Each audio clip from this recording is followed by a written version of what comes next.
All right, so we will go ahead and get started. We're going to go ahead and call the open session of August 24th, 2022 to order. And we will go ahead and start with Pledge of Allegiance. Please join me.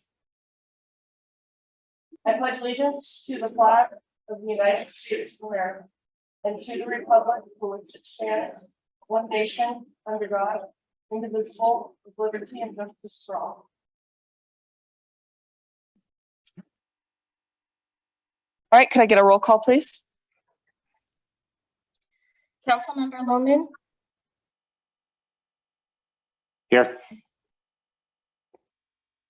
Councilmember Ackerman. Present. Councilmember Fatula. Here. Mayor Pro Tem Mendoza. Absent. Okay, and Mayor Burst. Present. Thank you. All right, we'll go to item 2E, approval of the agenda order. Can I get a motion to approve? Motion approved. Second. All in favor? Aye. Aye. All right, motion carries. We'll move to the consent calendar. Matters on the consent calendar are routine in nature and will be moved on by one blanket motion. Would anybody like to pull anything from the consent calendar? All right, seeing none, can I get a motion to approve the consent calendar? So moved. Second. All in favor? Aye. Aye. Aye. Consent calendar approved. Moving to agency reports, starting with Placer County Sheriff's Department.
Definitely very busy out there for us up and around Placer. Yes.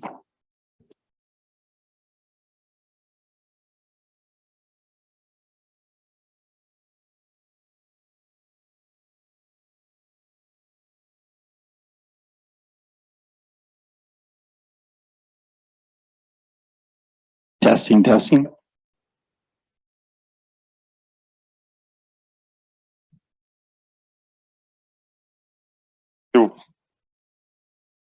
Well, we could do that, but did everybody hear everything I was saying kind of loud?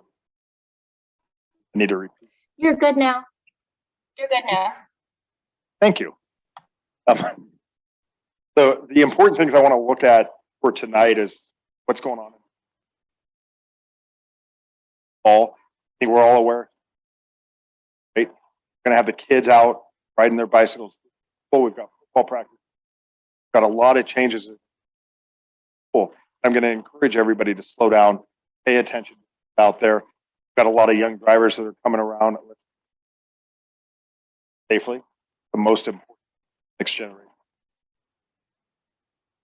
Take care of that. Other than that, there's not a lot more out here working. If anybody has any, answer them. We have questions about who's for Colfax and Auburn. Up here quite a bit with us. Any questions whatsoever regarding law enforcement aside from the base?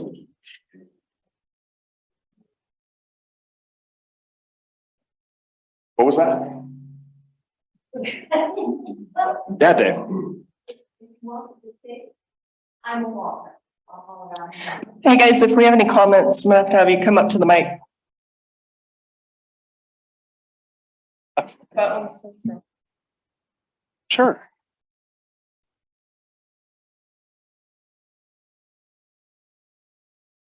Oh dear. Okay. No, I'm just a walker around town. I do walk all over, and there are some crosswalks where nobody ever stops. I could stand there for an hour. They just in South Auburn. Know where it.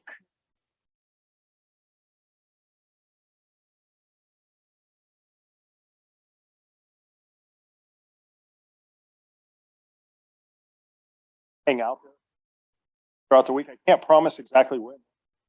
Deputies are handling calls. Exactly. We'll come and kind of hang out at those crosswalks and see what we can do for you.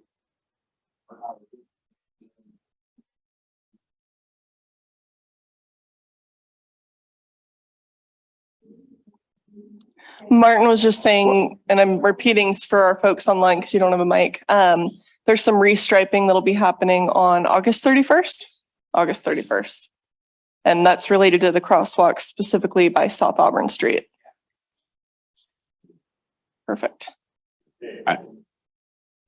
Yeah, just as it pertains to training in general, you know, referencing that Rodney search and rescue case up there.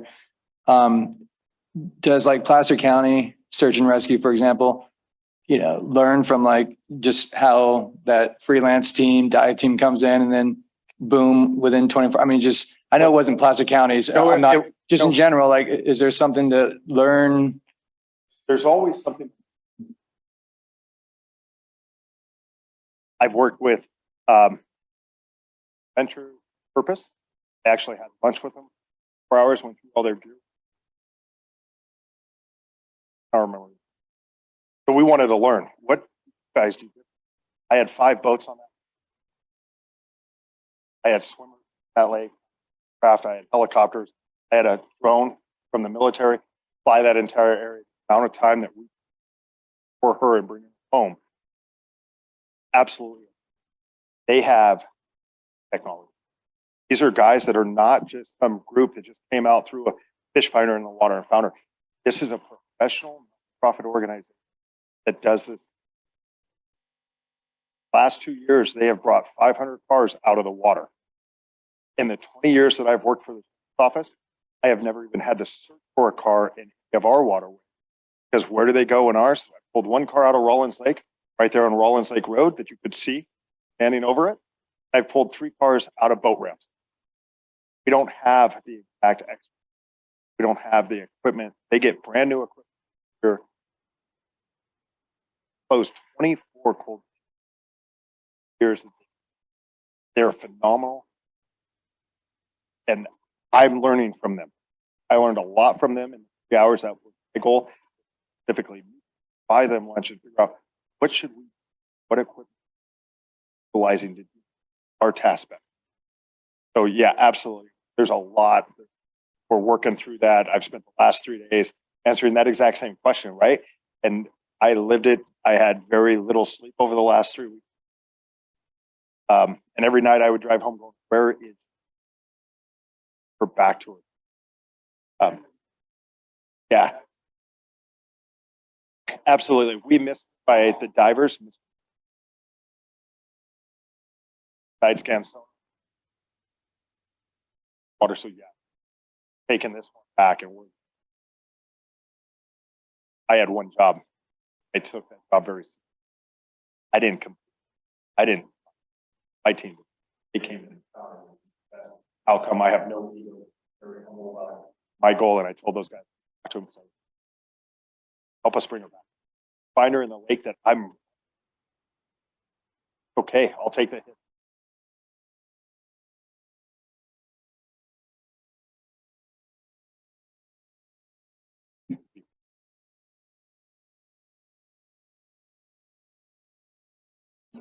I was just going to comment, the young lady over there. If your deputies need a good spot to surveil that crosswalk, I think Roy Thomas Plaza would give them a great view. Yeah.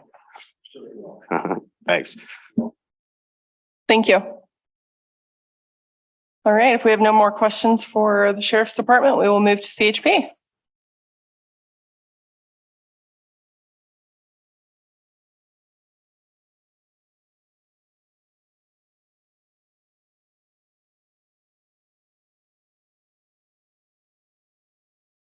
I didn't see. Hi, Officer Chris Nave, California Highway Patrol, Gold Run.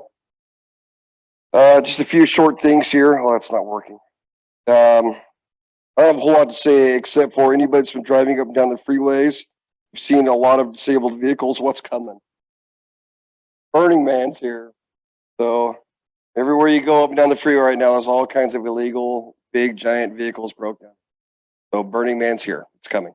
So just be aware. We got Labor Day coming up, which means Burning Man. It also means that big rib cook-off up in Reno. So anybody traveling in the next week or so, next 2 weeks, just anticipate the traffic's going to be a lot heavier.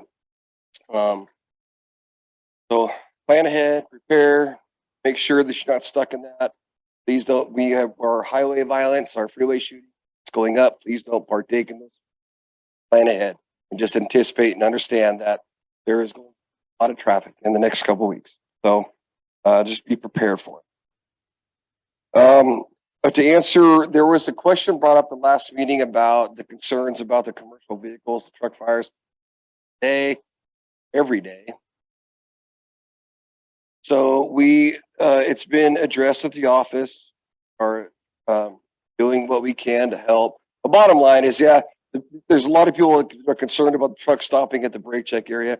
It's a minor factor. I will say from driving up and down these freeways every day, not so much the non-stopping, it's just the speeds. They're going way too fast, and a lot of them are way inexperienced or not trained properly on how to drive these.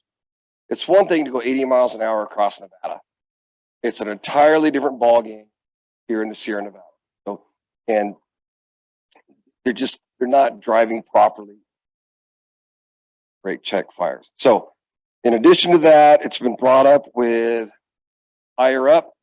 We have the canine units. Our canine units have been up here helping a lot lately, as well as we have more commercial enforcement. That's the guys that stop the big rigs.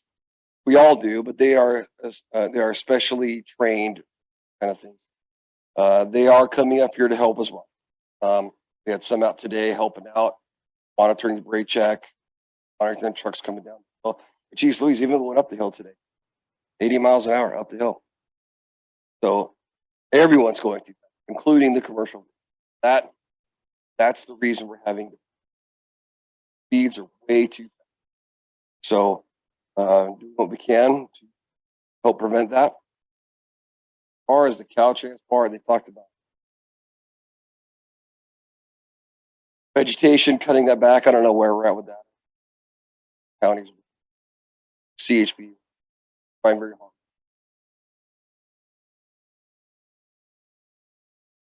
That's all I've got. Any questions for me on anything? Yeah, I got one question. When do you see Caltrans restriping 80? Because some of the edges are Yeah, gone. it's never ending. It's going on right now. They're striping right now. They've been striping it. Last I checked, they're way east on the Donner Summit. It's an every summer event we have to restripe. You know, the snow comes and grade and all the stuff goes away, and then we've got to restripe. So they're in the process of doing so. I've seen the county out here as well doing some of the county roads, like out the area right now. Yeah, the area I noticed that's particularly bad is as you come down 80 towards Colfax through the railroad bridges. Both of that. Oh, by the trestle there? By the trestles. That would be an area if you could give them a little push. Yeah, so we call it 3 mile grade, and that's always like one of the most difficult areas that we have to do for any sort of construction because it's narrow. People go ripping through there, and when you're striping, there's nowhere for people to go. So once again, going way too fast. Guys are right on the edge of line. It's dangerous, so we just have to accommodate when construction to make sure that we're safe. We all slow down and a big deal. Yep, I will ask. I will try to find out about that. Yeah. Does a Caltrans thing. Yep. What else? All right. Good, thank you. Thank you. All right, Placer County Fire Department, CAL FIRE.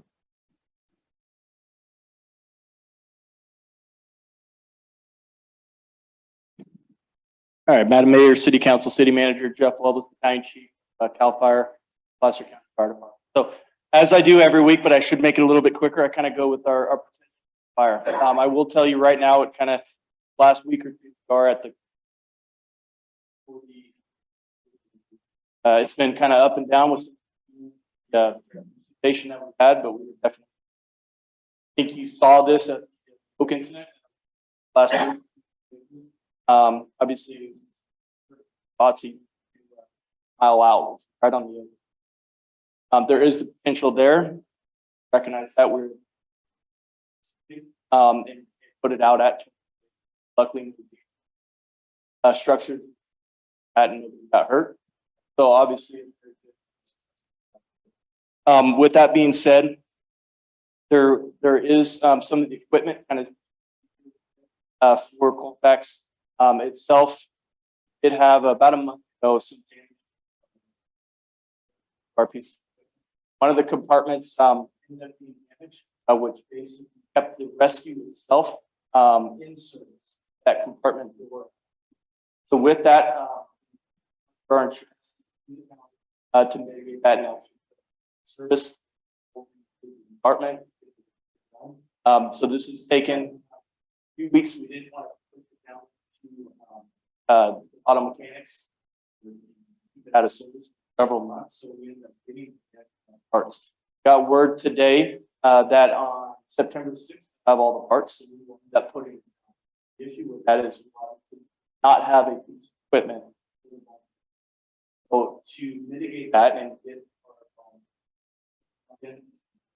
we'll have a utility here that will have some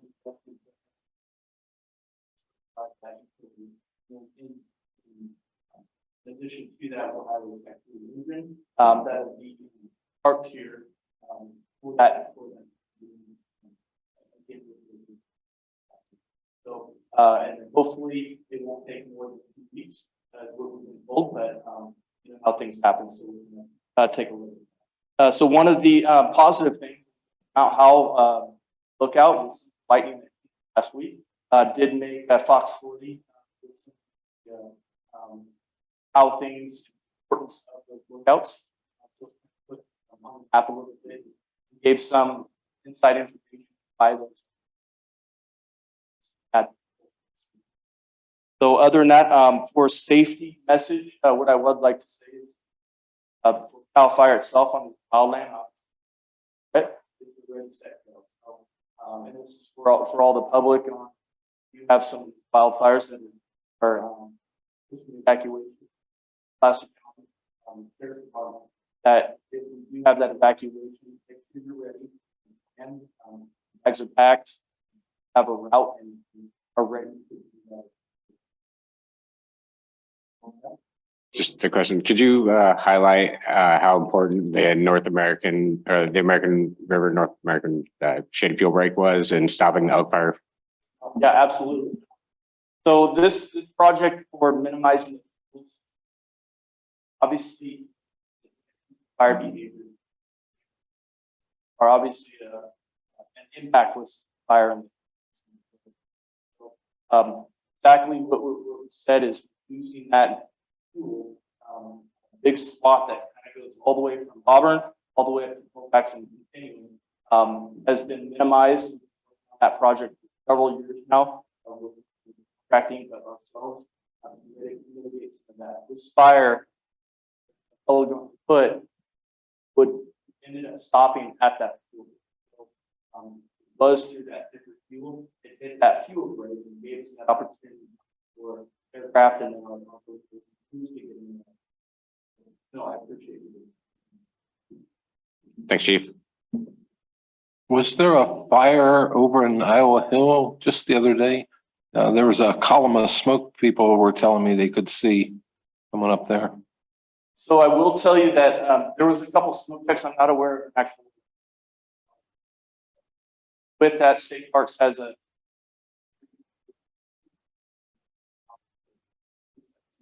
I think it was so obviously that is indicated this factor that we did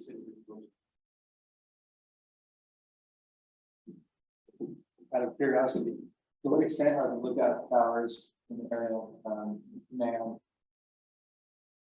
So they are manned. There's 4 in Placer County that look how's they can on a very clear day, said that it spot fires and actually have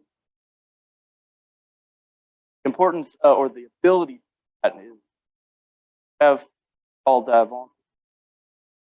Most of the time it's our hired or fire service staffed, not 24/7, but about 10 o'clock all the way up. Lightning.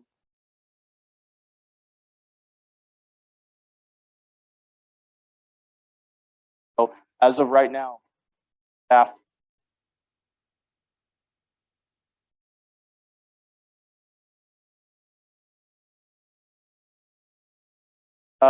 You have Pilot Hill or Pilot Peak, El Dorado County, and then you have Oregon, several banner, correct? So their purpose of several triangular fire here, put it at it. They are spread out, but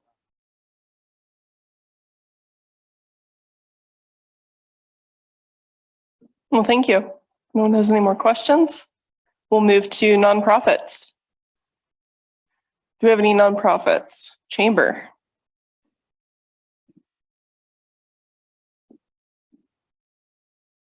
Thank you, Madam Mayor, council members. First off, from the Chamber of Commerce, we definitely want to thank our emergency services. You guys have just been fantastic. Kevin, I know, like you said, you've been up there for a few weeks. Everybody's working so hard and doing the best that they can.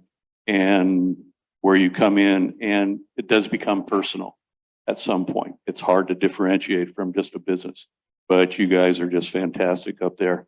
You're not only up there during the summertime with something like this, but when winter hits and the search and rescue is just great. And Chris, we definitely want to thank you guys for being out on the freeways. Everybody sees how much the speeds have increased and the traffic that we do have on I-80, and we appreciate all you do. And CAL FIRE, whenever we see the smoke, all of a sudden, at least at our house, we hear the airplanes overhead. And we don't like to hear that, but boy, let me tell you, it is a relief. And when we see them coming so fast and working so great with your crews, yeah, thank you guys so much. We appreciate that. So the Chamber of Commerce has been very busy. We've gotten a lot of new members, business members, throughout the summer. We're very excited about that. We also, let me grab the glass. Okay. We have had many more visitors during the summertime.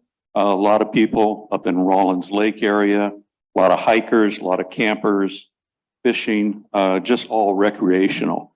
And we're getting so many people off of I-80 and 174 coming over this way. And also with the Amtrak train and bus system up to speed. We still run a little bit late, but we do get a lot of people. And what is nice also is we've had people that have come and they've been staying. They'd like to go over to Best Western now. And one nice thing about Best Western, if we call them, have somebody that needs to come and they need a ride, they will do their best to come over and pick them up. So it really helps with the transportation around here and moving our people around. Definitely want to thank Will Stockman with the Colfax connection. Will, you've done a great job carrying on. Like I mentioned to you, you had a hard act to follow with Fred and Rini, but you and your team is just doing a great job and we appreciate everything that you've been doing. So the visitor center has been very busy over there at the chamber. And we also do have 100 tickets to the Auburn home shows. So if anybody would like to come on over to the train depot, we are there, open from 9 to 2. And actually starting next week, it's going to be Monday through Saturday now. We have a couple more, volunteers. So yeah, come on over and pick up these tickets, free tickets to the show.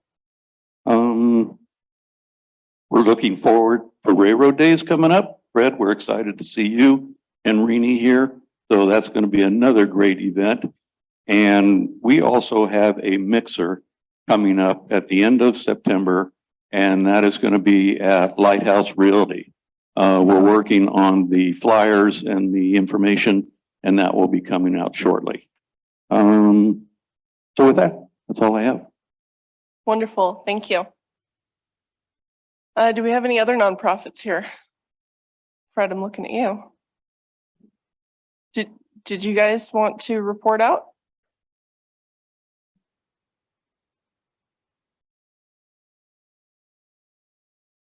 Brett Abbott, Colfax Railroad Days. Railroad Days is coming along very well. That actually kind of scary because, oh, got a waiting list. There's probably squeeze a couple more spaces in, but it would ruin a couple of plays that we have going. UP is bringing up trains. Got the other thing. Our show is looks like we may have as many as going to put them all.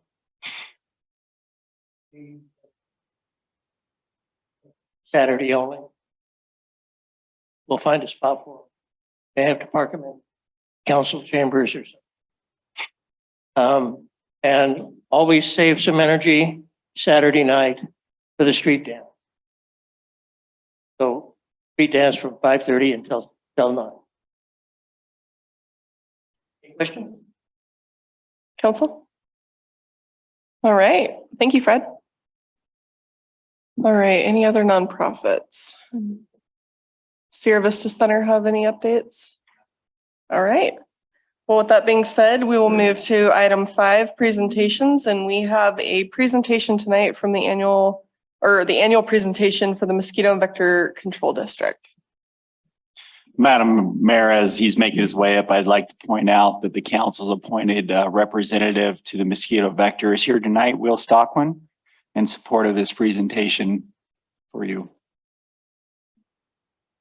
Hello, I'm Jake Hartle, Assistant Manager with Past Mosquito and Vector Control District. I have a slide up here if you want to follow along. So we're an independent special district located in Roseville. We have 24 full-time employees. We have 7 board of trustees.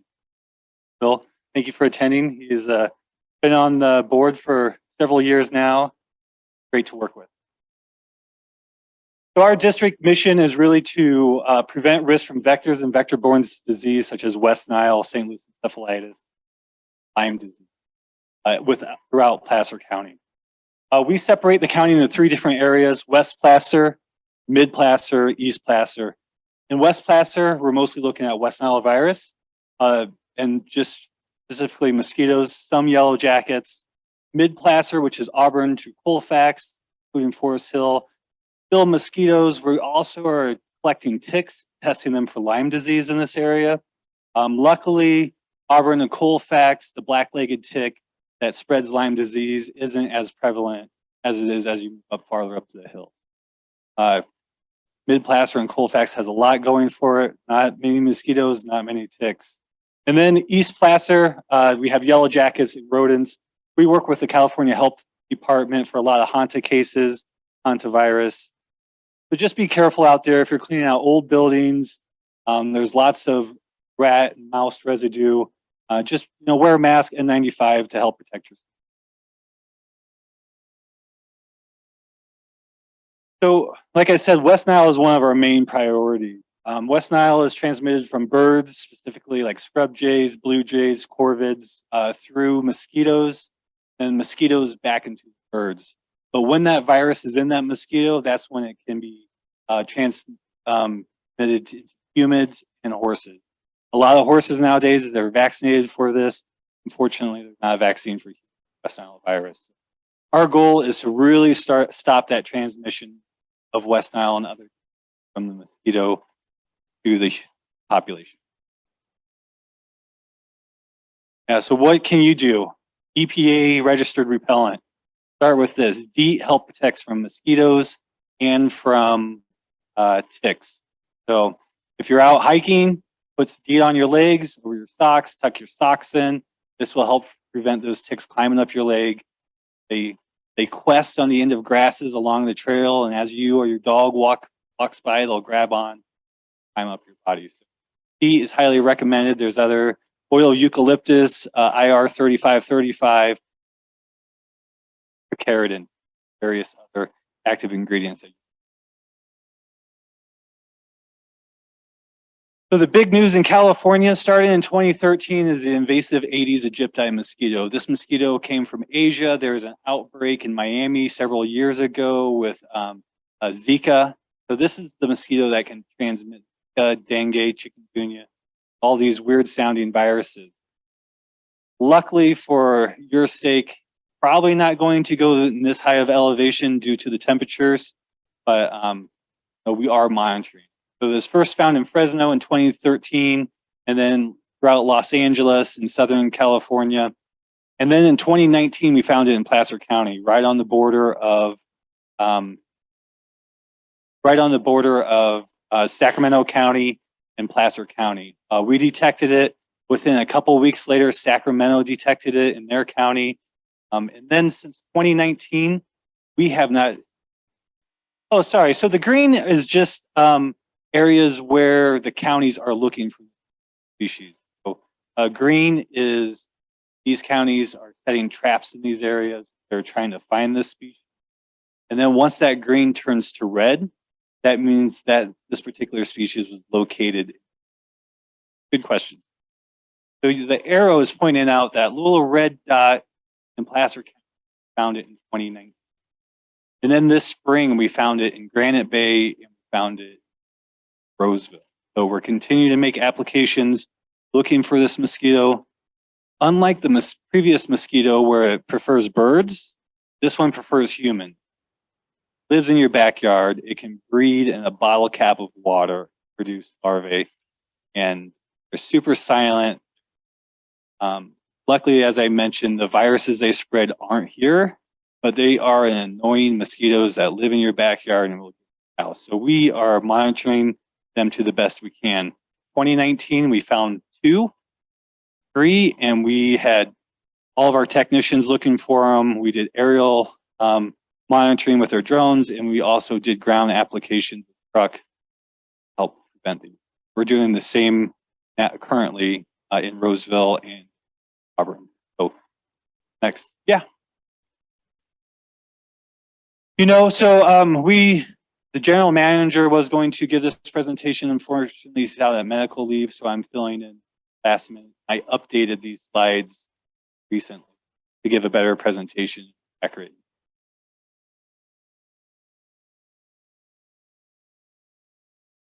So the top graph is just showing West Nile. This is in Western Placer, West Nile. These top 2 graphs are mosquitoes Culex pipiens and Culex tarsalis. The red line essentially is showing the mosquito that breeds in our rice fields and ag area. The drought has influenced the amount of water these rice fields are receiving, and which fluctuates this population. We make weekly applications to these rice fields by an ag tractor and aircraft.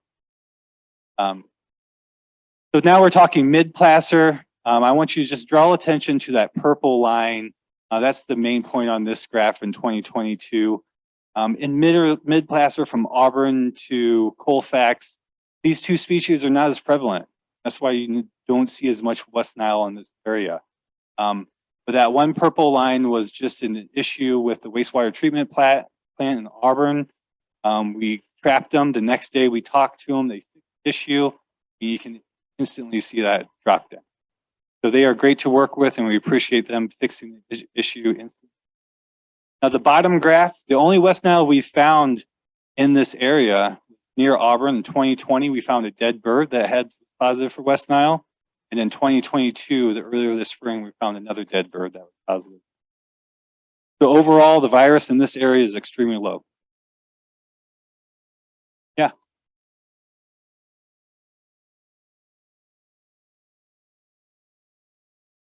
So it was not a big issue. It happens from time to time. In one of their ponds, there's a floating mass, and that floating mass, one of the raw sewage ponds, collects, those mosquitoes can breed near that floating mass. So everything else is circulated and vented.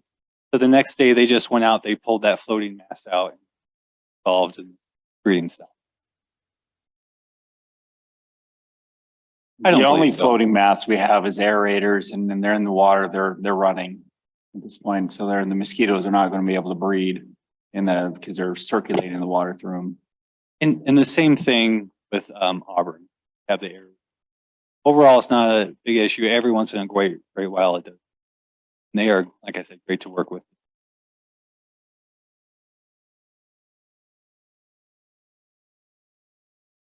So Eastern Placer, this once again just shows from Colfax on up to Truckee that we service no West Nile. Haven't found West Nile for a very long time ever.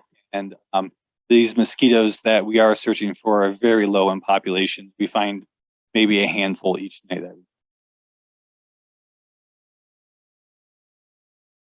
So one of the issues that affects you here in Colfax is the nuisance. Aedes ceriensis is the tree hole mosquitoes. These come out in the spring. All the trees fill with water. All the oaks have these little holes in them. They fill with water, and that's where these mosquitoes breed. These things can be aggressive, annoying. So we do treat these holes. We map them, and then we come out each spring and put tablets in these to help protect you guys from mosquitoes. And if you ever have any issues, please reach out to us. Go on our website and let us know, and we'll come inspect your property and look for these. So overall, the drought conditions are affecting how West Nile travels. I mentioned this mostly in the eastern part or western part of Placer. We are monitoring it, make sure it's not moving east towards Auburn and Colfax. Always wear your protective repellent. And luckily here, the invasive Aedes aegypti, we don't expect to move here or to populate here due to how cold it gets during the winter and during the evenings. All right, any questions? I greatly appreciate your time. Gladly come back if you have any other questions. Please visit our website. You can put in service requests there, and we can come inspect properties, mosquitoes, yellow jackets, other sources. Do you have brochures or any sort of paper that we could actually have up here in City Hall? We do, yes. We have them both online where you can download the PDFs and print them off, and then we can also bring up actual brochures that we already have printed. That'd be great, just, you know, to help people be informed about the fact that you can call when there's issues. You know, in particular, I had one day I come out into my front yard and there's one of the mosquito vector control guys climbing on my fence, looking over into my neighbor's yard, letting me know that there's an issue that he's been on top of that I didn't even know was happening. And so I was like, oh, okay, well, you're more than welcome. Don't mind me. We have great technicians with years of experience. So hats off to them, climbing over and peering into people's yards. Maybe we should do that, but. Well, to be fair, it was an ongoing thing where previous permission had already been granted. So, okay. But no, I was very happy about the proactive approach and all of that. Well, thank you. I'll let them know.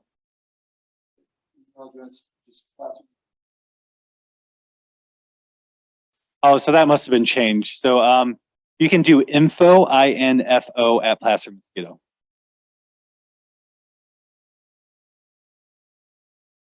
Thank you. Awesome. Thank you.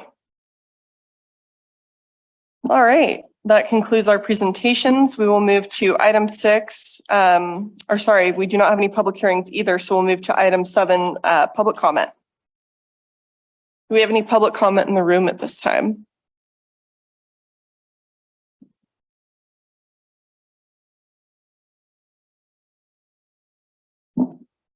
Hello, Mayor, Council. Thanks for the opportunity to speak tonight. You know, this is, I'm Jim 74. In January, this is going to be our 20th year in Colfax. I think that we've done a pretty job here. Embarrassed the city or had a call. But the reason I'm here tonight, I've been doing a lot of thinking, and you know, I've years I've been defending things that are, my opinion, a little bit not true. So the thing that I'm concentrating on tonight, if you don't mind, is the fact that I hear main focus for council is public safety. All right. I'm pretty sure that's what you guys have all said. And in my opinion, the thing about public safety, from my perspective, is as far as cannabis goes, there are dozens of companies that deliver adult use cannabis in Colfax. Dozens of them. They're not giving you any tax money for that, I'm sure. What I'm asking tonight is just to have a level playing field. And what I'd like to do is perhaps, you know, we've done these pilot programs before, and I think we've been successful on all of them. That's what you guys told me. You know, might make mistakes, but it certainly isn't on purpose. What I'd like council to do is to make a resolution that allows my store to deliver adult use in Colfax. I can't really compete with the other companies if it's only allowing me to do medical cannabis. I'll pay taxes. I'll be the only one paying taxes, I imagine. I don't think you've received any tax money from any delivery service, have you? They're not going to. You have to request it. Try to know who it is first. But hopefully, you know, Tim's done a lot of research on every day long, figuring out what the new rules are, following the regulations, and there's just certain things in there that are preventing us from competing.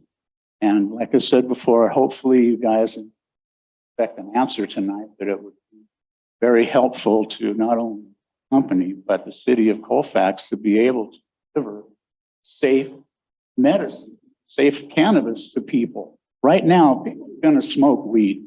They can get it off internet. You can go online right now. You can have several places that you can go on there, look at their menu, order from them, and deliver. Some of those companies aren't licensed. Add on there, they're not licensed. Everything that comes into my store, first of all, is tested by a state facility and then packaged by another state certified company, and then a distributor brings it to me. There's no possibility of any tampering going on. Mhm. The things people are getting off the street, you know, fentanyl's here. It's in the weed. It's going to kill people. It is. 100,000 people died because of fentanyl getting into the cannabis. So I have a question. Do we have Mick on the line?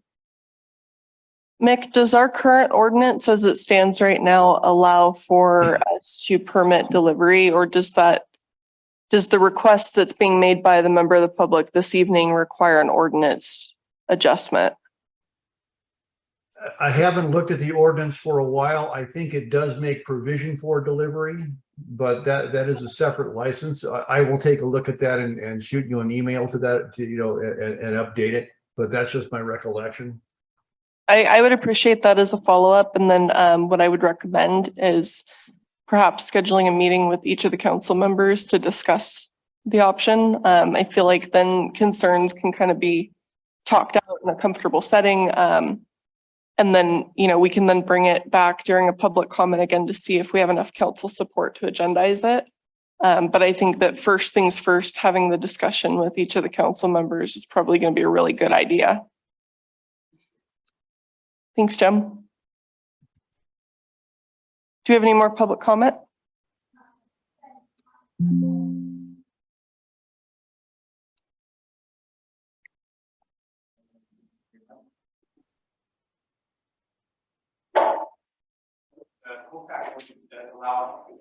Can you just, I think, just make sure it's working and hold it up. I want to make sure the public's not left out. Colfax. There you go. Colfax ordinance does allow delivery to patients from caregivers that are part of a different licensing type. I don't know if you guys had a chance to read any of the emails I sent you, but it explained how there's even in Placer County ordinance, their cannabis ordinance, the wordage allows outdoor cultivation for personal use, which also includes medical use, which also includes Prop 1157 or whatever one it is that allows patients, caregivers to deliver. They're not retailing, they're not commercial, they're just dispensing. That kind of went away when, say, all four of you were a caregiver for 5 people. You could produce cannabis and deliver and dispense it to your patient, to your person you're a caregiver for. But if you wanted to deliver to his patients that he's growing for, you became a retailer, not a commercial retailer as we are allowed, a retailer that's not for profit. No, they're not in business for profit, and you're not. It's just a different license. Is the license that we have, the type license that was never made for retail consumers. There's never an M-type consumer retail license. Only a license that was for cultivation, manufacturing, and distribution through dispensing to your patients. That's where you guys got confused on the whole licensing. Kept us where we're at, and you're gained local control, and it holds that local control, but we're not the ones that wanted the delivery people to be able to deliver. We had customers, people that needed the open streets were the companies that they're still operating under the radar. And I'll say this, another change that is retail delivery, and this is the state talking, this is how they talk, data will be required to be entered into the metrics by January 2023. The bill directs DCC to adopt emergency regulations to incorporate delivery into metric. That means right now, these companies are delivering on your streets, and they're still not licensed like we're licensed. We're a non-op corporate collective model that's under the radar. They're still not a commercial because they're not collecting and paying taxes, dispensing cannabis to their patients or with their caregivers, and it's just loophole that's been missed. Thank you, Tim. I think council would agree that it's highly problematic. Do we have any additional public comment? Come on up.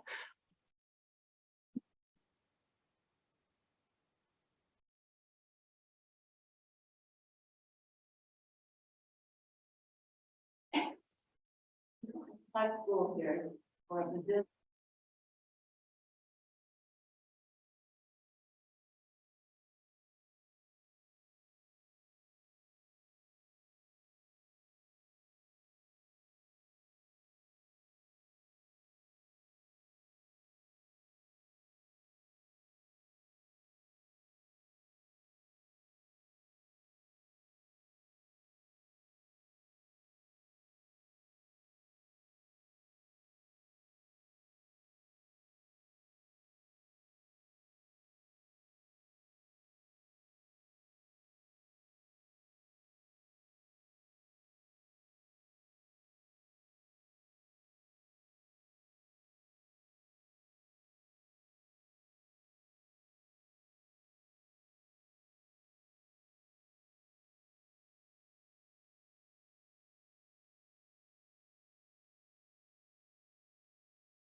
full street, but they're just too dangerous for her. But she's kind of stuck up there on the top of the pole. I think so sad. And, as she was talking about, and a lot of other people have mentioned chip and seal as an option, which I don't know how expensive that is, or if it is an option. Because I know I was told also that it's not your fault that we're at the state's not giving us the money to use for a really good service. Definitely not your fault, but I was wondering if there could be a possibility of looking into other options for solving the problem, because it's filling the check holes with the stuff. It's a hard job. They've been on our street and listening hot out there, and here they are trying to fix things for us, and it can't stay. Because like I said, my house is on kind of on Smith Lane, and the garbage truck travels up and down that about 4 or 5 times on it. Because they're so huge, they can't make the turn, so they're up. It's just ripping the street apart. Well, thank you very much. And if you don't mind, Martin, can I ask you if we can follow up on that? Because I know you and I had had a discussion previously about some equipment we were hoping to obtain that would actually solve exactly what you're talking about to do a better patch solution. So maybe at the next council meeting, we can come back with sort of a tentative plan. You know, I know we might not have exact dates or anything yet, but at least if we can get something in the framework and so the public knows we're working on it.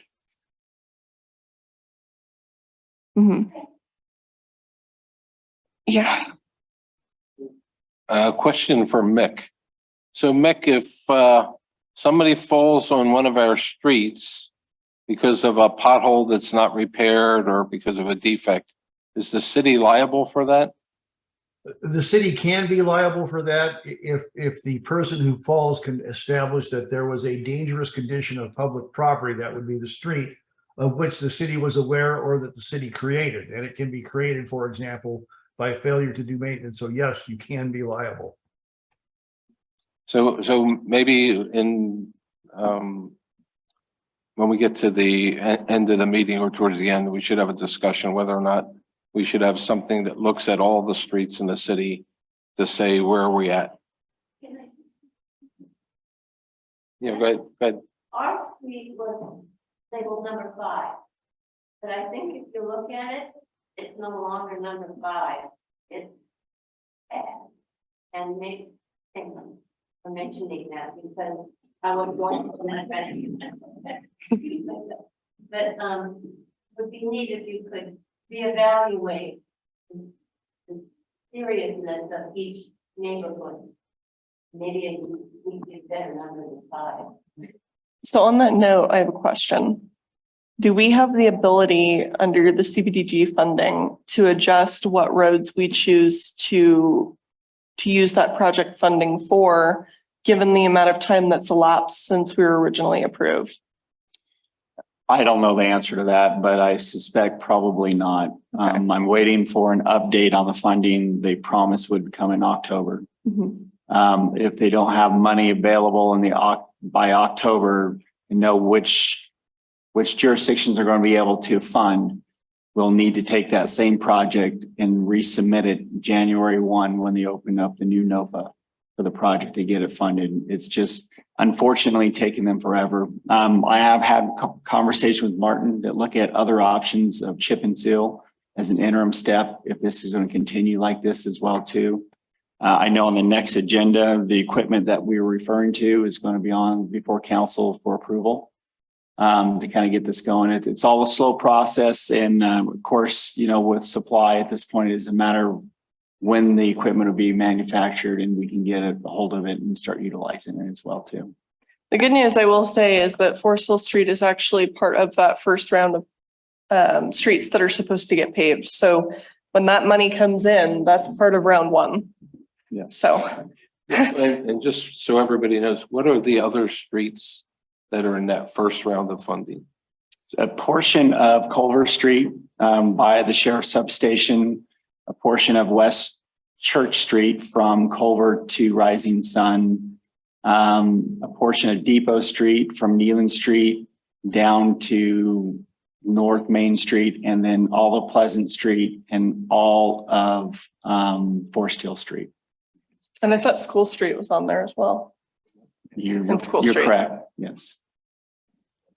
I knew So- I was going to miss one. So that's the first round. So if, let's just be cautiously optimistic for a moment So- that, you know, the, So can the citizens of Colfax do anything to help encourage the release of those funds from that agency?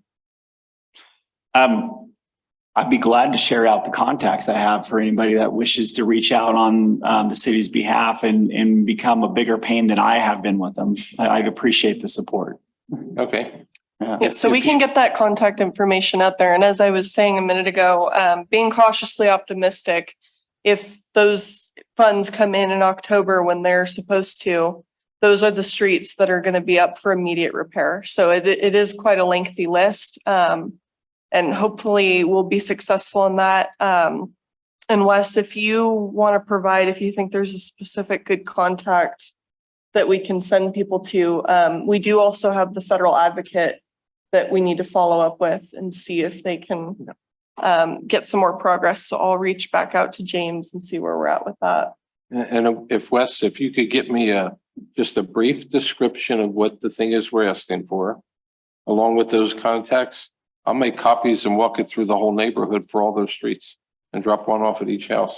Wonderful. Right? And that way, at least the people that are there saying, if you want to get your street done, please call these people and tell them, get moving. Great. Thank Right? you. All right. Do we have any additional public comment? Thank you, Larry.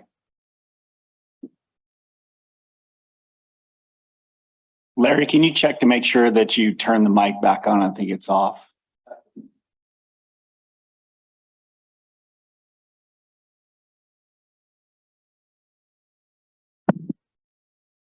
I'm Larry Hilberg. I live in Colfax, done for 25 years. First, my thanks to CDF. Hearing sirens, airplanes at the same time, like 2 weeks ago. And immediately I looked at Ubinet, saw side, golden brown. Oh, my side, a year of drop, Alec drop, straight at our house. And you guys were awesome, put it out. So thank you. And thanks to the city also, they took care of some of the brushes, park and property. Thanks for that. Still more to do. Another item, wife and her travel in parks have special needs. And given the money that we seem to have in our budget, seemed to her, and I told her I'd bring this to people's, it would be great. Special needs kids in this community could swing with all the other kids. And the last item, and this is going to lead to a question and a request. I support local business. I don't like to support a business where the money leaves town, Brinks truck, Loomis truck. I like to support businesses where the money gets spent again. And we do that. I believe now, as we are not as a community enforcing one of our ordinances, that the larger businesses from out of town that have a lot of money have an advantage over local business. And it's in lighting. We have an ordinance in this community that said lights have to shine down. And it's been there a long time. And the first time I ever talked to council, years ago when McDonald's first built here, that place was lit up like a federal prison. And we are 200 feet high in downtown. We should not be able to see those lights. We should be able to see only the effect of them.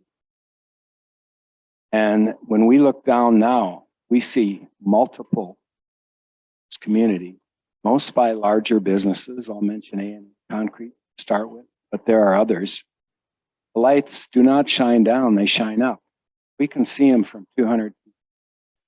They are violating ordinance. I think probably the best example we'll see soon, if we don't do something about is Arco going to be lit up big time. And if you get off the freeway, first thing you see opposite the side of the roundabout is Arco. And if they light that place up like N2, I believe it'll direct all the traffic around past Arco over to McDonald's, and our money is going to leave town. So I am just asking that you enforce your own.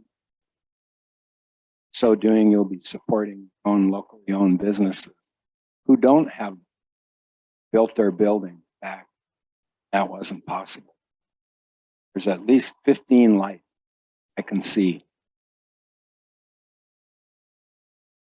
Thank you. Madam Mayor, if I Thanks, may. Larry. Congratulations too on your candidacy. Congratulations on your candidacy. Oh, yeah. That's pretty awesome. Good luck. Larry, if I may, I'd like to set up a meeting with the Public Works Director, myself, so we can discuss the lights that you're referring to and take some action on that. Perfect. I don't want to see it. Thank you. Thank you. Do we have any other public comment? Madam Mayor, Oh, go ahead. could I follow up on the cannabis delivery question that was asked earlier? Because Sure. I did pull up the ordinance in my notes. The current ordinance does not authorize delivery as one of the permissible types of licenses that can be issued by the city of Colfax. So if you want to do so, the council will have to revisit and make that one of the authorized types of licenses. I sent out an email some time ago that does address delivery. It's very complicated. There's a conflict between the law and the regulations under the law, and the Bureau of Cannabis Control interprets its regulation to mean that the cities can regulate and even ban cannabis delivery businesses that are established within their jurisdictional boundaries, but they cannot prevent cannabis delivery businesses that are established and operate in other cities or counties from delivering into their jurisdiction. So if somebody comes from the outside, you can't do much about it. Somebody wants to be licensed from the inside, you can. Thank you, Mick. If you wouldn't mind resending that email, if you have it close by, to the council, along with that note that our current ordinance does not allow for delivery, I think that would be important context to have at the top of our queue for future meetings. Okay, I will do so. Thank you. Do we have any public comment online? All right. We do have two comments on Facebook. John Cotting states the Dewey family would like to thank CAL FIRE and other units for the quick response to the Bianchi 10-acre fire a couple of weeks ago. We are the property next door, and says, please relay our thanks. We also have a comment from Tom Parnham, states, please update the progress of the restoration of our old hotel. Wonderful, thank you. All right, so I think at this point, if we have no more public comment, we'll go ahead and move to council and staff reports. And then as part of your staff report, if you don't mind touching on the hotel, that would be fantastic. All right, we'll go ahead and start with Sean.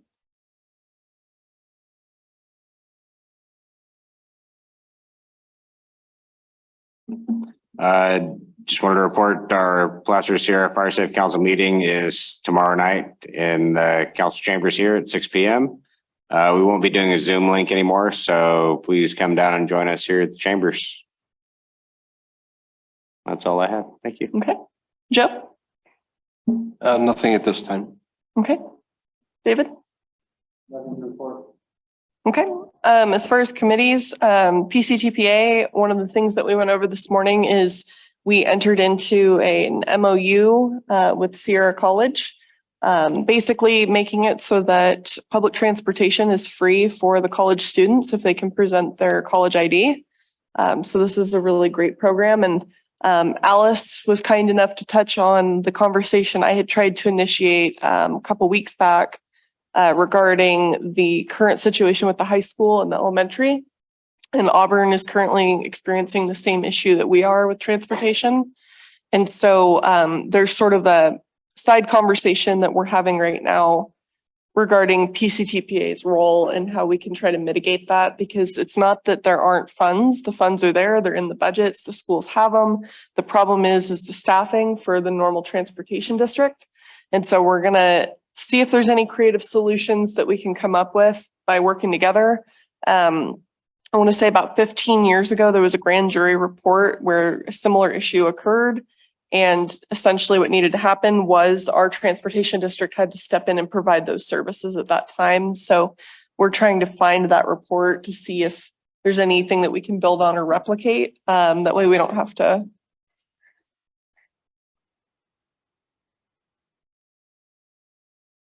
Mm-hmm. It's nice to see that the county's already been able to put in a few extra steps to try and help parents.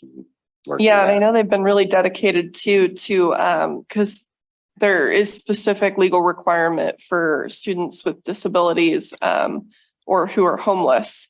And so they've been dedicated to making sure those students have transportation regardless. But I know that it's a pretty severe issue right now for the parents, especially at the elementary. So hopefully, no promises, but hopefully we can make something of it. But that's really my only relevant report from my committees at this time. Madam Mayor, I'll go ahead and touch on last night. I was invited to attend the Cindy Guffson's meeting on the Bear River Campground status, what the county's intent is moving forward. And what I learned from the meeting is that the lease for the Bear River Campground that the county currently has expires in November. So that's still in flux as to what the county's wanting to do. I know they're really concerned about the liability issues that they have. So I think there's some further conversations around that needed to happen. I learned last night that Fish and Wildlife actually owns the land. And under their charter, their mission really is to provide access to recreate out there, not to run state parks and that type of stuff. So if the county doesn't move forward with renewing an agreement and no other agency steps up, Fish and Wildlife, from what I understood, unless I misunderstood last night, would not prohibit people from utilizing that resource. So it would be unmanned at that point. It would be an unmanned, unsupervised area. Potentially. And yes. that creates a lot of risk for the city. It does, which leads me to the next point I'm going to make here is that Cindy's holding a town hall meeting September 12th at 6 p.m. The time may change on there working with her. And that meeting is going to occur at the Sierra Vista Community Center. The city's helping facilitate that. I mean, we have a vested interest in this as well too, for safety for the community on the back end. And we also want to be part of that process to get the community engaged. So I strongly encourage you to tell everybody you know to participate in this meeting, because they're looking to see, the support for the county to continue using it. And quite honestly, what you would like to see as a resource available there, because there's conversations surrounding making it only a day use for hiking and no other types of uses that were brought up from the Friends of the Bear River in the meeting. So if there's other considerations you want, I strongly encourage you to attend that meeting and voice your opinion. Marguerite, could you please send out a calendar invite to all of council for that meeting, just to make sure it's on everybody's calendars? Because if everyone's available, I'd like council to attend that meeting. Will do. What is the other distribution to our community members? How is that going to be set out? So Sophie, who's the aide to Cindy Gufferson, I'm certainly hoping is going to create a brochure. And we have a distribution list that we sent out, all of our agenda notices. So we will do that. We will also post it on our city website. We would also, if the chamber would be willing to disperse that communication as well to your membership, that would be great. And I'll reach out to Sophie to see if they need anything. Chris, you had a question? That's correct. Yeah, it originally was going to be in this room, but I didn't think that this room was going to be big enough to hold the amount of people might show up. And we want to make sure everybody has equal access opportunity to come forward and speak. Mhm. The Colfax Hotel. I talked to Emmanuel earlier this week. At this point, the plan is to bring forward the design review to the September 14th council meeting for consideration. Unless something changes between now and then, it should be for council for consideration at this point. There's things that we're going to have to work through on the conditions of approval. There's some property procurement eventually in the agreement we're going to need to work through for frontage access for some of the city's right of way. Long-term parking agreements with the city for some more resources to consider for council to make this project viable coming forward. But as it stands tentatively right now, it will come before council at the next meeting for consideration. It's been a long road, and I know it's been one of those things that it's really been a challenge for me. You get an owner that doesn't follow through, you go through the abatement process, and I'm just very thankful that the new owner seems to be taking ownership and following through in this process at this point. Yes, definitely a breath of fresh air. Madam Mayor, I have one more item I'd like to update today. So the last meeting I mentioned that we were pursuing additional funding for a regional board grant. This is for the projects of the solar out at the wastewater treatment plant, the algae extraction system for our ponds, and for our I&I, or inflow and infiltration that we have in our collection system.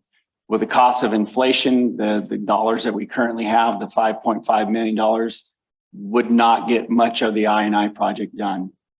So we had the meeting today with the regional board to have a conversation, and it took a turn that I didn't even imagine. They didn't even blink an eye at our request for additional funding. Our initial first guess at what the funding may be is an additional $4 million to the project. Fantastic. And because they weren't saying no, we identified a couple other projects in the I&I that we could potentially add to it, which is the crossings under I-80 for the main flow. One would be bypassing one and improving the other, which is another additional $1.3 million. And again, we didn't even bat an eye at that conversation. So they're moving forward. There's a good potential that we'll be able to add another $6 million to this project in total for the construction for this community. So that's going to be $11.5 million.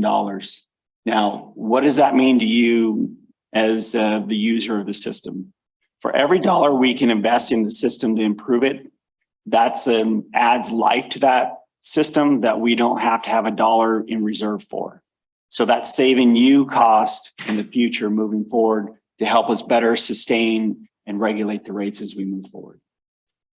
Madam Mayor, that's all I have for tonight. So follow-up question to that, as far as finding out the official approval, what's our timeline for getting that more finalized, tangible answer?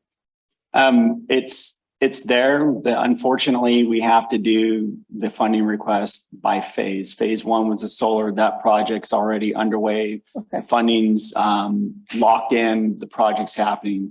Phase two is the SAF system. So we need to effectively, we're at 90% design right now. We need to get to 100% design. Now that we know we don't have to cut some of the scope back, we're going to add in some of the other wish list, if you will, items in there and take it out to bid, award the bid, and then in our FBA, our final budget allocation, make that budget augmentation request in there, which they will process, approve, and then we have to subsequently do the same thing on the I&I side. So it's a slow process to get it done, but the good news is their IUP, don't ask me what that stands for, it's their guiding document is good for through their fiscal year, which is good until July.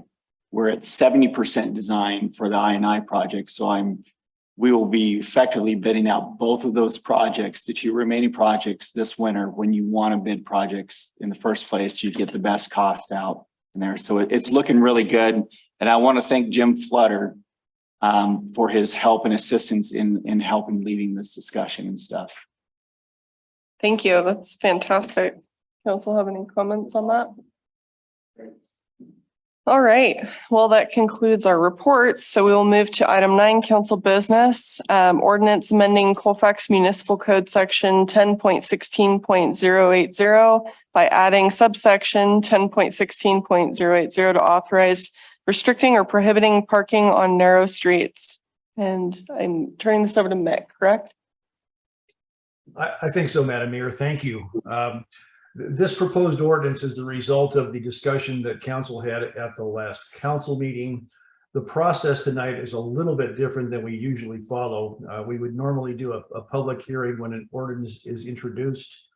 We're not doing one tonight because there was not enough time between the last meeting and tonight to publish the notice. So there will be a public hearing at the next meeting. Tonight is relatively simple, I think. After entertaining any discussion by council, any public comments, if there are no substantive changes, then staff will recommend that the proposed ordinance be introduced by title only, that the first reading be waived, and that this be scheduled for public hearing, waiver of second reading and adoption at the September 14 meeting. If there are some substantive changes, we will reintroduce at September 14 meeting. This ordinance is, I think it's deceptively simple. If it's adopted, it will allow the city engineer to post signs or markings indicating restricted or no parking on narrow streets. But it's very important to understand the city engineer can only do that after council approval. So the way this is set up, we anticipate that the city engineer will make recommendations, probably, survey the streets, do a written report to council, and council will then at a public meeting either approve or disapprove of the recommendations. If council approves the city engineer's recommendations, signs or markings will be placed indicating restricted or no parking, and then enforcement can begin.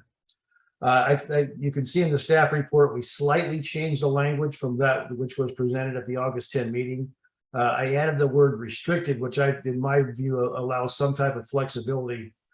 For example, instead of disallowing parking altogether on narrow streets, you can allow restricted parking, for example, on certain days or certain times. So I thought that broadened the scope of the city's authority.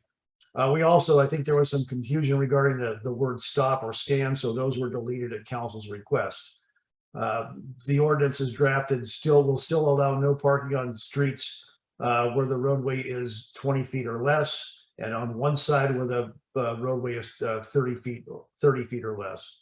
The policy question remains the same. Does council want to do this? There are several streets within Colfax that fall within these size and width limits, so it's legal to do. And the question for council tonight is, do you want to move forward with it? That's all I have, Madam Mayor. Thank you. Thank you, Mick. Do we have any comments, questions from council at this time? I think Mick's recommended changes to this of eliminating the stop and stand was one of the struggle items we have from last time. I think that's good. I like his open it up to include restricted, so that way we can be a little bit softer in how we approach this. Yeah. Right? And again, none of this is meant to punish any people or to create an awkward thing. It's just to say, how do we handle parking so that we don't end up with life safety issues where, we can't get an ambulance in or we can't get something in to an area. Yeah. And again, even if we approve this, it doesn't approve the change to the street. That change to the street will come back to council again for a separate meeting. Yeah, one of the things I like about putting the restricted in there is it gives us the ability, I'm sure you guys have seen this if you've ever been to San Francisco. There's certain areas where you can't park on specific schedules for street sweeping or utility service. And so I like that aspect of it, because then if necessary, if it really is an area where we don't feel comfortable restricting parking all the time, we can just do it based on the schedule of utility service. So any other comments before I go to public comment? I still think it could have some unintended consequences. At least the people that are actually implementing the changes will be directly accountable for those changes when it does cause problems, and people need to voice that they need a change. So go for it. Okay. Do we have any public comment at this time?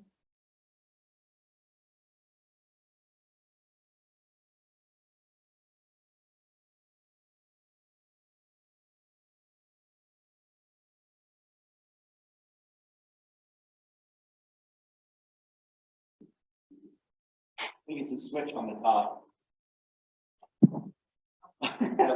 I got it. Thank you. Tim Ryan, 300 South Main Street.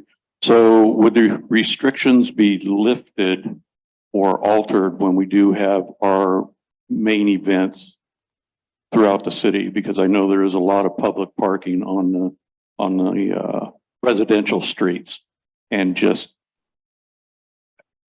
to have that addressed. So Mick, correct me if I'm wrong, but that would have to be addressed when we actually address the individual roads that are up for consideration here, because this isn't necessarily going to have a direct impact on every single road immediately. And then on top of it, when we are talking about those roads, they are going to be discussed on an individual basis. So that's, I think, a very valid question when we're discussing the individual roads. And Madam Mayor, your comment, you are correct. So just as I've seen in other jurisdictions, if you put markings up, I've seen communities when they allow temporary parking, they would bag the signs and that type of stuff. But that's something we can have as a conversation at a future time. Yeah, I think it was just brought up for emergency services or something like that, that there is no restrictions on these streets. And obviously that's when we have the most people in town during our events. So thank you. Thanks, Tim. Do we have any other public comment at this time? Anything online? None? Okay, I will bring it back to the council. Oh, sorry, what was that? Oh, nothing online. Okay, perfect. I'll bring it back to council for final discussion and Do we need motion. any motion at this time? Yes, we do need a motion, well, either. I Kelly move or- to introduce the ordinance by title only and to waive the first reading for a hearing at the next meeting, public hearing next meeting. I'll second it. All right, all in favor? All right. Aye. All right, motion passes. We will move to good of the order. Sean? Just like to see if we could give staff some direction to start coming up with something for a mailer to help advertise our hazardous vegetation ordinance and maybe firewise communities and the work that needs to be done. Maybe try and plan on getting that out in mid-October, November, something like that. Yes, we'll work with CAL FIRE and we'll get something out. Okay. Thank you I'm for going the to have reminder. to council for approval. Yeah, absolutely. Yeah. Thank you. Perfect. That's it. Joe? Yeah, so I have just following on with the UP discussion for that corridor. See if we had any updates because I didn't hear any this time. I'm sorry, Joe, I was trying to write something. You repeat that, please? The UP corridor, remember they did the cleaning along the bottom of the hills, but they haven't gone up to the edge of their property line. And that property line falls within 10 feet of many of the homes along the tracks.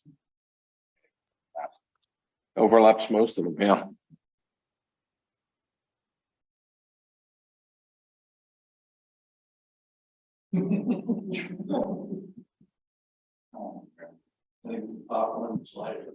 Okay, sorry about that. So this has been an ongoing process. Trying to get traction with the steel, pretty challenging. I just made contact with our new vegetation manager by the name of this. Trying to establish a meeting probably by the first part of September, and on him to not just one of the primary reasons why pine beetle in the area, especially I want to get those addressed. Yeah, and I've had a number of neighbors come by to talk to me about a number of trees that have died that are standing on their property, and that puts homes at risk that are along there. So I am on it. I'm best to them. Model right now.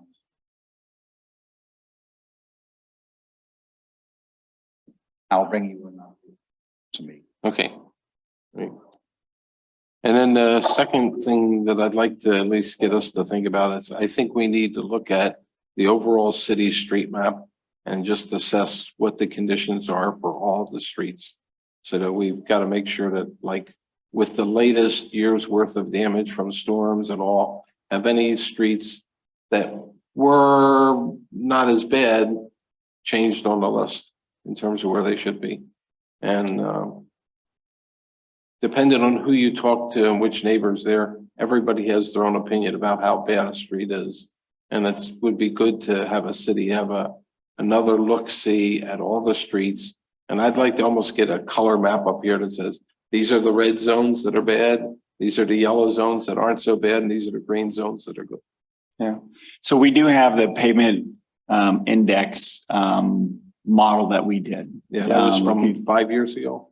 It was updated the most recently, I think 2019 on there. We can have that updated again, but that will definitely come at a cost to have a firm come in and do some reassessment. Now, a lot of the legwork's been done, right? Yep. So now it's going to be more drive-by, kind of get that up. If that's a priority for council, we can move that up in the schedule, get the company that actually did it, have them come back and do it. But it's probably going to be somewhere between $10,000 and $15,000 to do it. In today's market of engineering, that's what it looks like. But I'm just worried about if we're not proactive on these problems, that we end up with somebody getting hurt, and then we have a liability issue, which will blow that amount of money out of the water. mm-hmm. You know, so I think it's just prudent for the city to be proactive in this area. That says, where are we at? Okay. However council wishes, I mean, you can, if I can get a majority of direction now, or I can agendize it the next one for discussion. I'm open to it. My question is are we scheduled for another one? Is this something that's already happening on a reoccurring cycle, or was it a one-off when we did it last time? It was a one-off. It's an incurred expense that doesn't necessarily drive dollars behind it, but it was a necessary evil for us to see where we're at. I mean, I think our payment indexes were at a 52 overall to the city. Anything below 70 is a fail. So that's just kind of, we all know that we have that struggle. It's getting the dollars to do some of the work. And I think the creativity of chip and seal and those other options might be a viable way potentially, if council wants to consider that. Now, it doesn't smooth the roads. No, right. It just kind of seals on top of there. And it's my experience is it's 2 to 5 years is what added life it does in there. Yeah. I know the county was working on a project recently, and that's some of the conversation I was having with Martin was to talk to them and see if there's a potential to piggyback with them, if they're doing something in the region or not. But you're right. We need to keep being flexible. We need to keep thinking creatively to get things done. That's why we've been chasing the grants and everything else. Just know for the public, it's not that we don't want to fix the roads. We're just trying to find ways to effectively do it at this point. So maybe if council would be in agreement, we can agendize at the next meeting a discussion about one, whether we want to proceed with that process, and two, getting it on a regular schedule, at least, whatever that might be. That way we can actually have a discussion about what we think that schedule should look like.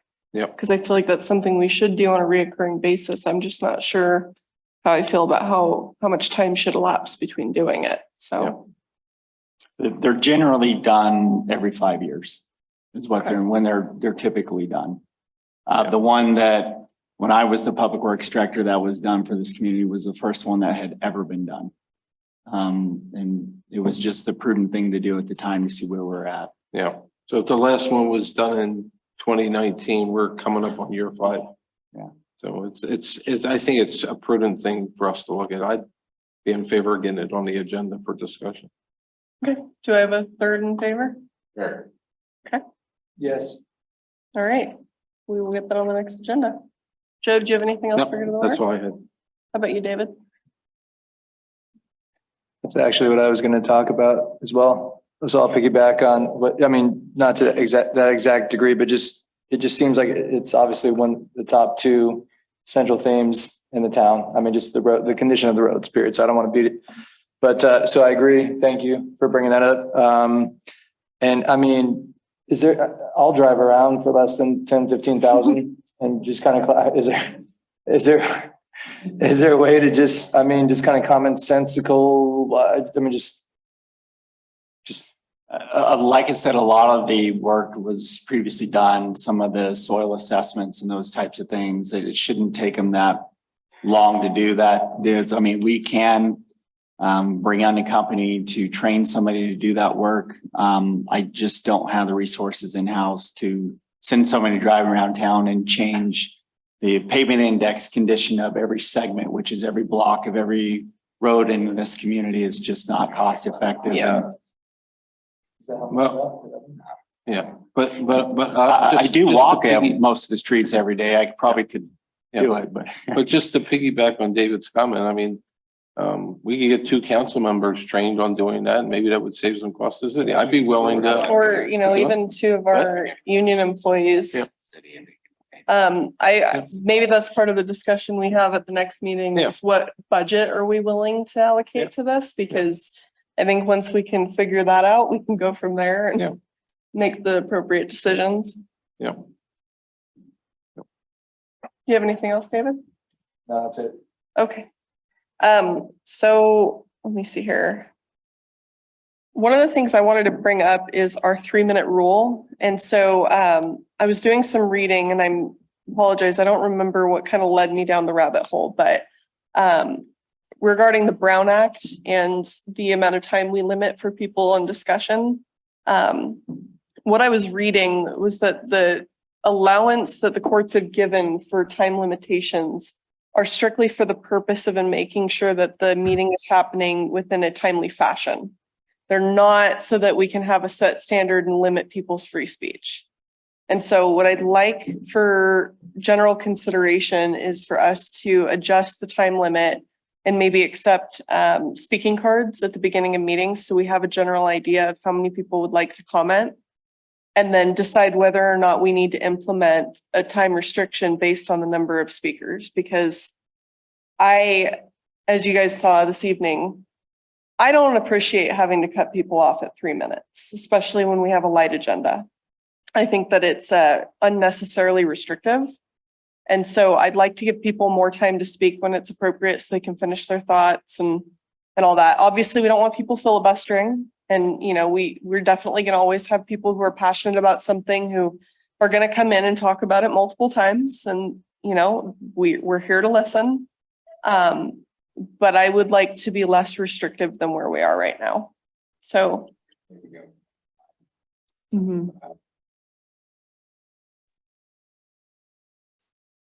Yeah. Yeah, and I'd be nervous about asking for who's going to speak up front. A lot of times people don't know until they hear the topic. And I'm worried that we get into some other legal problem. So it's very common. It's very common at council meetings to accept calling cards. And usually the way it works is they ask for them to just get an idea of how many people. Yeah. But you're not restricted from still coming up and providing comment if you decide after the fact. But I would agree with Sean. I would have no problem changing the time to 5 minutes. Yeah. Because generally most people only go about a half a minute to a minute. Yeah. Or more. So if we upped it to 5 minutes, I think we solved the problem and it's a non-issue. Okay. You do get into some legal issues. You can certainly adjust the time. 5 minutes is fine. You can also provide, for example, a public comment period of 10 minutes or 15 or 20 or whatever it is for everybody to comment. Where you get into legal trouble is where you start requiring people to provide their name and address and things like that. You can request it, but you can't require it. Right. Absolutely. So that's really, that's kind of where I'm coming from, is I just want to give people more time. I'd be comfortable with 5 minutes. Like you said, most people are only coming up for a quick blurb. Mick, my question is if we were to have somebody who wants to speak for more than the 5 minutes and they have a set time they would like to request, would we be violating the Brown Act by entertaining somebody asking for more time before they start speaking? Not at all. You certainly have the discretion to allow more time. The agenda really tends to be a guideline in that regard, so you have a lot of flexibility. So I think that's what I'd like to do is starting at our next meeting, go for 5 minutes and then just be more open to people who at the beginning, before they start speaking, if they'd like to request from the council a more extended time period that we can, approve or deny. So if nobody's opposed to that, then that's how I'd like to change our. But I don't know if we can take action during good of the order. It's not, well, and maybe it is a policy action. Is this something that we need back for? That's what I'm wondering. Is that the result of council policy or is it just kind of informally done? So we'll take a look at that from the staff level. Okay. So All right. maybe we just At the next meeting. schedule it as an item for the next meeting either way. You can put it on the consent calendar. Yeah. right? Yeah. Right, so, Yeah, if we can have staff If we can put approve something it, on the go consent for it. calendar Yep. so that we can implement, that'd be great. Yep. That's all I had. Do you have anything, Wes? No, Madam Mayor, I'm good. All right, well, then with that, if nobody has any closing thoughts, we will adjourn. Thank you.